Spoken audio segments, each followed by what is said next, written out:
Patrice, question simple, mais ça ne fait pas qu'on prenne le temps de t'honorer pendant un match, et particulièrement contre New England, qui a été ton dernier match en carrière.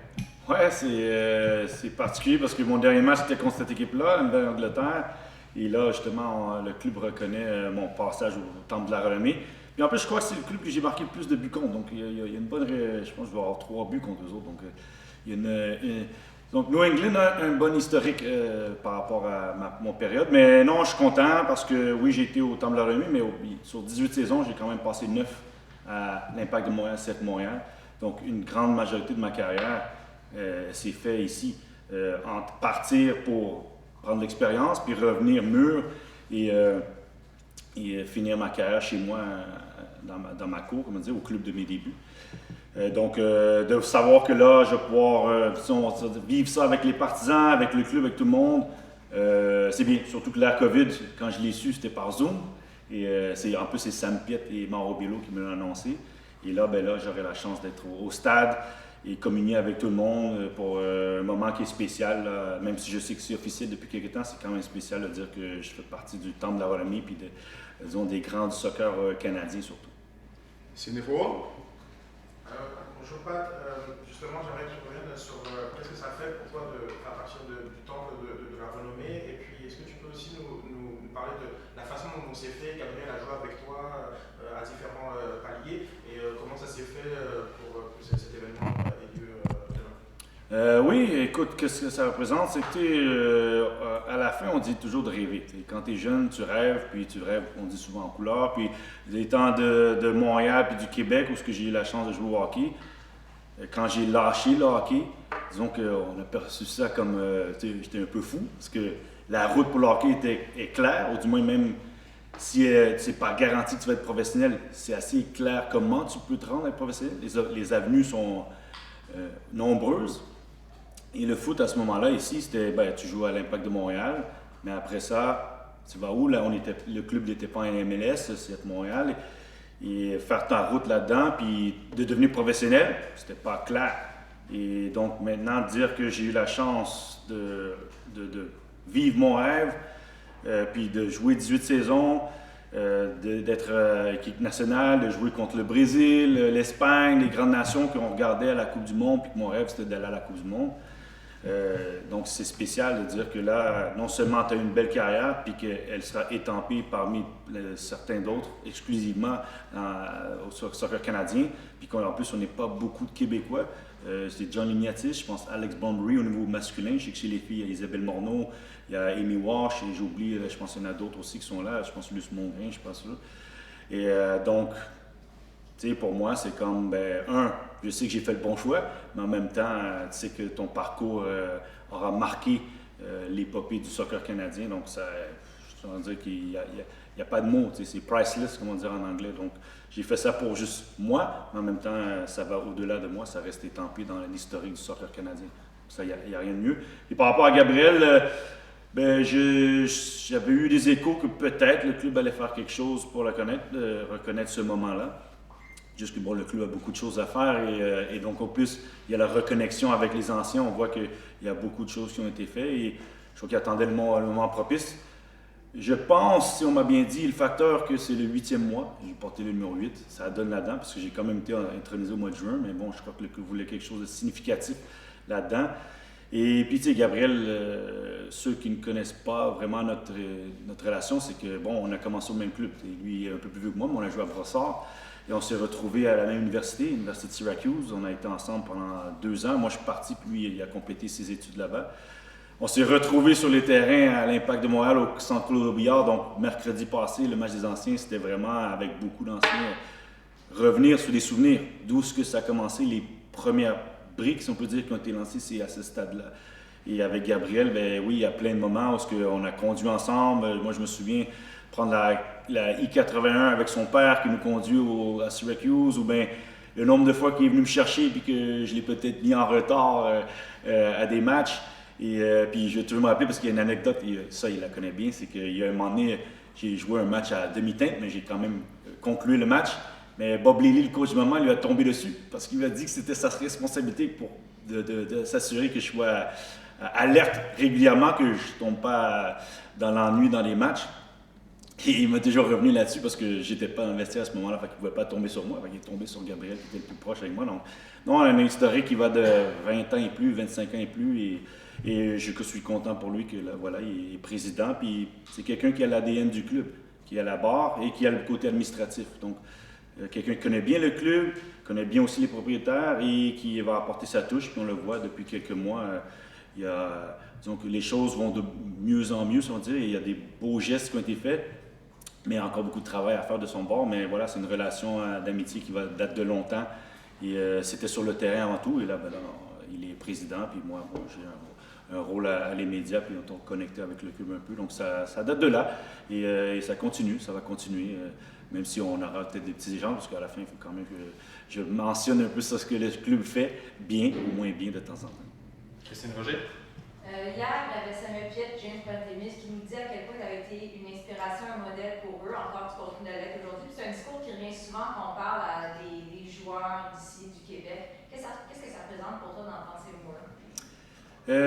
C'est bien. Écoute, à la fin, j'ai réalisé, en revenant au club surtout, les premiers mois, tu fais beaucoup d'entrevues, puis tu rentres dans une autre vague parce que tu deviens non seulement joueur, mais un peu porte-parole pour le club et le soccer québécois. Parce qu'à ce moment-là, je pense que j'étais le seul Québécois dans l'équipe. Et je représentais aussi le passé, ceux qui ont passé par... Et j'ai compris que j'avais une responsabilité, un devoir d'aller de l'avant, puis de pas juste bien me comporter, mais bien performer pour dire qu'on est capable de faire aussi bien dans ce sport-là. On est reconnu pour un autre sport, le hockey, mais au soccer, peut-être un peu moins. Surtout le Canada, ça va très bien présentement. Et je suis content que oui, si certains voient mon parcours, mon cheminement comme une inspiration, tant mieux. Et à eux de faire leur chemin. Comme j'ai dit, c'était un bel honneur pour moi parce que le moment que je l'ai su, c'est Samuel Piette qui me l'annonce. Donc, et puis la façon que ça a été fait, c'était une conférence Zoom qui était prévue avec des associés dans une compagnie que je suis. Puis Samuel Piette, ça donne là, et Mauro Biello. Donc, je suis content d'entendre que c'est bien. Ça veut dire que tu as laissé une trace. Les gens s'inspirent de ton parcours pour faire le leur. Et en espérant que les autres, ils continuent. Parce que moi, je ne veux pas que ça soit juste un joueur, que ce soit plusieurs joueurs. Que là, tu vois, il y a Ismaël Koné, Rida Zouir, Mathieu Chouanière et compagnie. Puis il y en a eu plein d'autres. Moi, ça donne que je deviens l'emblème un peu du soccer québécois, mais il y en a d'autres qui n'ont peut-être pas eu cette chance d'avoir cette reconnaissance-là. Puis il y a le facteur aussi, le livre. Moi, je n'étais pas fan de raconter mon histoire. Mais ça a donné, justement, Gabriel Gervais. Il m'a dit... Il n'y a pas beaucoup d'histoires de soccer. Donc, le blueprint de comment aller de l'avant pour un kid qui joue au soccer, c'est peut-être pas évident. Donc, ça, c'est l'une des raisons pourquoi j'ai dit, OK, je vais faire raconter mon histoire pour que quelqu'un qui dise, OK, j'ai une route comment faire ou mieux faire ou moins bien faire ou faire éviter les erreurs que j'ai faites, si on dit, et pour que le soccer aille de l'avant. Donc, je suis content d'entendre ça. De Samuel et James, parce que j'ai eu la chance de jouer avec eux autres aussi, mais de plein d'autres, c'est toujours touchant de savoir que tu marques plus loin que juste tes performances sur le terrain. Et une dernière ici au centre du filet, Dave Lévesque. Oui, c'est juste une question, Patrice. Tu mentionnais que c'est Sam et Moreau qui te l'avaient annoncé. Oui. Ils t'ont annoncé qu'il allait avoir... Désolé, je n'avais pas le micro, donc je vais reformuler. Tu nous disais que c'est Sam et Moreau qui t'ont annoncé la nouvelle. Je veux savoir, est-ce que c'est eux qui t'ont annoncé la nouvelle de l'hommage ou que tu étais intronisé au Temple de la Renommée? Non, c'est eux autres qui m'ont annoncé, je pense que c'est au mois de février ou janvier. Justement, j'ai eu un appel pour... Je vais raconter l'histoire pour que tout le monde sache exactement comment ça se produit. Mes partenaires associés m'ont dit on va faire une rencontre, puis ils voulaient rencontrer mon père, parce que mon père est comptable, donc pour des choses comptabilité. Fait qu'ils ont rentré mon père. Moi, je trouvais ça anodin de mon père, mais bon, voilà, il a son expérience de comptable. Entre-temps, dans le Zoom, je vois qu'on est plus que 4 personnes. Puis moi, je vois le nom de Sam, mais moi, je ne connecte pas. À un moment donné, j'ai dit mon ordinateur, il bug. Et finalement, Sam, l'écran apparaît, puis c'est lui qui m'annonce aujourd'hui. À ce moment, j'ai la chance de t'annoncer que tu es intronisé au Temple de la Renommée du soccer canadien. Et quelques secondes, quelques minutes après avoir parti, Mauro rentre dedans, puis me parle. Puis ces deux personnes, Sam, j'ai joué avec, puis Mauro, vous savez, déjà le 1, ce qu'il représente pour le club. 2, les moments qu'on a vécu ensemble en tant que joueur, surtout coach aussi et joueur à la fin. Et donc, à ce moment-là, pouvais pas demander mieux. Puis mes parents, mon père était là, ils avaient fait exprès pour qu'il soit là, pour que lui, il le vive. Puis bon, j'ai la vidéo, là, je la ferai jouer un moment donné, mais t'entends mon père qui appelle ma mère parce qu'il réalise lui aussi que ce qui se produit. Donc, c'était un beau moment, mais c'est eux autres qui m'ont annoncé que j'étais intronisé au Temple de la renommée du soccer canadien. On peut passer sur Zoom. On enchaîne avec les questions aussi. Gavino de Falco pour commencer. Merci beaucoup, Patrick. Salut, Patrice. Félicitations pour ta grande carrière ici. Merci. Tu nous rends fiers comme Québécois et Canadiens. Patrice, cette semaine, tu as eu la chance de rencontrer Nacho Piatti. Je suis sûr que ça a ramené beaucoup de souvenirs et tout ça. Tu as fait partie des grandes équipes 2015 et 2016 avec l'Impact de Montréal. Kamal Miller, cette semaine, qui mentionne dans les médias que lui, il pense à la MLS Cup. Est-ce que tu vois des similitudes avec la saison 2015-2016? Et si on organisait un match, l'édition 2022 contre l'édition 2016, qui gagnerait? Bonne question. Les similitudes, je dirais l'esprit d'équipe. Quand on me pose la question 2015-2016, je dirais que ce que je vois, ce que j'entends, ce que je ressens, c'est que les joueurs ils ont un sentiment là, qu'ils sont en mission. Et en fin 2015 et en 2016, je crois que c'est la similitude, je dirais, entre ces deux équipes-là. Là, après ça, c'est pas la même formation d'équipe. Là, c'est une jeune équipe qui a eu 2 ans de se préparer et qui est ensemble, qui vit bien et que c'est des jeunes talents qui sont en devenir ou qui, du moins, qui sont établis et qui peuvent passer à autre chose. Nous, on était majoritairement des joueurs confirmés. T'sais, Nacho Piatti est arrivé à 28-29, a vécu ses meilleures années de joueur ici. Et là,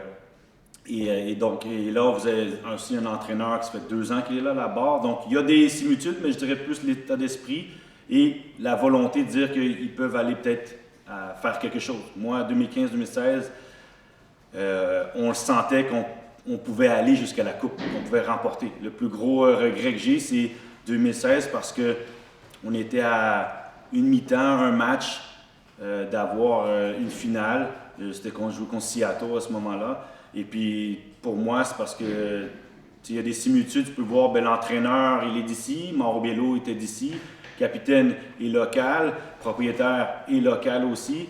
Donc, il n'y a pas beaucoup de clubs dans le monde qui ont ça, d'équipes MLS qui ont ça. Donc, ça, il y a beaucoup de similitudes là-dedans. Mais là, cette équipe-là, beaucoup plus de profondeur. Là, ils sont tous en santé. 2015, on avait une belle équipe, mais on a monté en puissance. Et 2016, c'est venu aussi en fin de saison. Là, eux autres, ils sont régulièrement bons. Oui, on n'en parle pas peut-être pas assez parce que là, ils sont 2e, 3e, on est content, mais si vous regardez la saison, il y a eu très peu de moments de creux, de bas, où ce que tu dis, ce qu'ils vont faire les séries. Là, depuis des semaines et des mois, ils dépassent les attentes que je crois que plusieurs avaient envers eux, dont moi-même, c'était de faire les séries. Là, ils regardent à même peut-être finir premier dans l'Est. Si on regarde le classement, ils ne regardent pas en arrière, ils regardent devant. Cette équipe-là, je crois qu'ils peuvent se dire qu'ils peuvent aller plus loin, mais ils sont dans la même ligne de pensée que quand on était en 2015-2016, c'est qu'on se disait qu'on avait le talent, était capable. Là, pour voir qui gagnerait, bonne question, parce que là, c'est 11-11. Mais après ça, peut-être que le banc du 2022 ferait peut-être un peu plus la différence. Mais ça dépendrait si les 2016 n'auraient pas l'avance au départ du match. Mais c'est curieux, parce que quand tu penses, tu as Drogba, Mancuso, Piatti, Donadel, à Camara, Simon, c'est quand même un très beau 11. Là, tu as beaucoup de bons joueurs, Kamal Miller, Wanyama, Piet, Georgi Mihailovic, Kyoto qui est en pleine forme. C'est intéressant. Moi, je te dis, si on pouvait revenir dans le temps, oui, je voudrais bien jouer un match pour voir, mais ça, on ne peut pas le faire. Donc, puis moi, je ne suis pas du style à dire ils sont meilleurs ou moins bons que nous. C'est 2 époques différentes. Et là, reste à eux de battre les records qu'ils peuvent établir et pourquoi pas aller gagner la Coupe MLS. Là, ils se cimenteraient être la meilleure équipe de l'historique Impact, je pense, tout court. MLS, là, ils se compareraient peut-être à 94, 2004, 2009. Jean-François Théodonio. Merci, Pat. Salut, Patrice. Ça va bien? Oui, ça va. Super. Écoute, évidemment, tu es intronisé au Temple de la renommée du soccer canadien. Pendant que tu étais dans le soccer canadien n'était pas au même niveau où il est aujourd'hui. Ça te fait quoi de voir la belle évolution du soccer canadien sur le terrain? Maintenant, malheureusement, si on veut de voir toi de l'extérieur, est-ce que tu aurais voulu vivre évidemment, tu aurais voulu vivre ce qu'il vit présentement sur le terrain, mais est-ce qu'il y a un petit, je ne vais pas dire un regret, mais une genre de nostalgie de j'aurais voulu participer autant, à avoir des grandes émotions comme eux l'ont vécu? Oui, c'est sûr. Là, quand tu les vois qualifiés en tant que joueur, ancien joueur, tu te dis ouais, c'est un regret parce que c'était notre objectif, c'était d'aller à la Coupe du Monde. Puis j'étais d'une génération où les joueurs étaient pas mal. Tu sais, je sais qu'on parle beaucoup d'Alfonso et Jonathan David et de Crédit, même les autres. Mais on oublie que Julián de Guzmán, il jouait dans la Liga en Espagne à ce moment-là. Deportivo La Coruña était un des top 5 clubs. Donc on avait une génération. Atiba était tout jeune à ce moment-là. Dwayne De Rosario, Paul Stalteri, Thomas Straczynski. Donc oui, on a un regret. On n'a pas été à la Coupe du Monde. On n'a pas maximisé le potentiel du groupe qu'on avait à ce moment-là. Donc, ouais, j'aurais aimé, après la Gold Cup 2007, qu'on enchaîne à être à la Coupe du Monde en 2010, mais on ne l'a pas fait. Et cette génération-là qui est là, ils sont jeunes, un peu, si on peut dire similitude avec CF Montréal, ils sont jeunes, conquérants, sont très bons, sont confiants, ils sont en mission. S'il y a une chose qu'on peut dire que John Herman a très bien fait, c'est que là, le complexe d'infériorité qu'on avait en tant qu'équipe canadienne par le passé, qu'on se dit, bon, il y a le Mexique et les États-Unis, il faut battre le Costa Rica, peut-être le Honduras. Là, ils se disent, non, nous, on est aussi bons que le Mexique, on est aussi bons que les États-Unis. Et on va le prouver. Et ils l'ont fait. Donc, chapeau à eux. Ça, c'est quelque chose que nous, par le passé, on était trop sporadique, c'était trop des montagnes russes. On a eu 2007 Gold Cup, on a bien fait, mais on n'a pas qualifié Coupe du Monde. 2009 Gold Cup, on a bien fait, mais on n'a jamais été capable d'enchaîner dans les qualifications de Coupe du Monde pour y arriver. Et eux autres sont match après match, très confiants, performants, ils marquent des buts, ils en encaissent très peu. Donc, content parce qu'ils mettent le facteur que le talent canadien, des fois on semble oublier qu'il y en a eu beaucoup d'autres talents canadiens, mais il faut avoir des moments comme ça, d'aller à la Coupe du Monde pour consolider qu'il y a du talent ici dans notre cours, que ce soit Montréal, Toronto, Vancouver et à travers le Canada. Et que là, tous les yeux sont rivés sur qu'est-ce qui se passe au Canada. Parce que là, le Canada est à la Coupe du Monde, donc on veut savoir comment on déniche un talent comme Alfonso Davies ou Jonathan David. Et que, est-ce qu'il y en a d'autres? Est-ce qu'on peut les prendre plus tôt?